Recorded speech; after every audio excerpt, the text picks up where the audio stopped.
a leading lady of 1970s independent film, has died.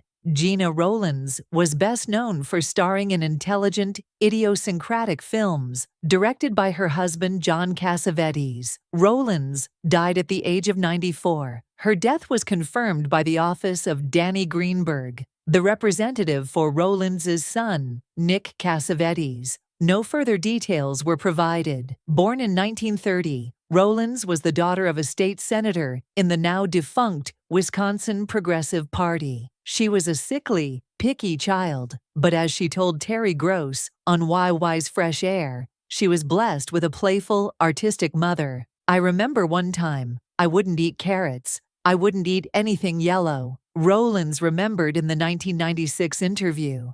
"So she cut a carrot into the shape of a goldfish.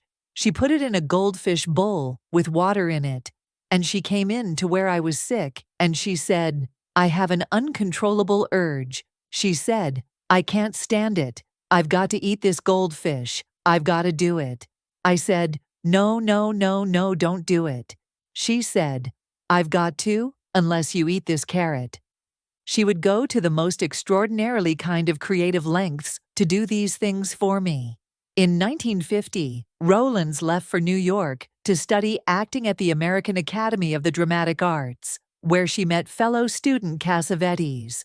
But Rowlands dropped out and began appearing professionally on stage, including in a small role in Paddy Chayefsky's Middle of the Night on Broadway. She married Cassavetes in 1954. The two started working in commercial television, sometimes together. Rowlands fleshed out even the most fragile characters with gusto, and Cassavetes would emerge as one of the most distinctive independent directors of his era. The couple made 10 films together before his death in 1989. Many of their movies were filmed at their house in Los Angeles, starring friends such as Peter Falk. One of the most famous, A Woman Under the Influence, followed an emotionally unstable housewife trying to please her working-class husband. "That was my favorite movie. I loved doing that movie," Rowlands told the film review website RogerEbert.com. "In that film, I was a little wacko, but my husband understood that, and he loved me, and it didn't bother him that I was as strange as I could be. When I have this terrible breakdown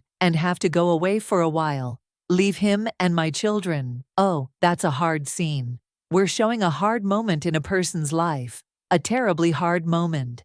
For her performance, Rowlands was nominated for an Oscar.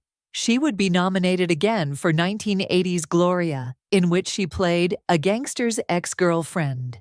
"It wasn't actually written for me, it was written for another actress. But her audience wanted a more glamorous story," Rowlands told RogerEbert.com. "I talked John into directing the movie. We did it.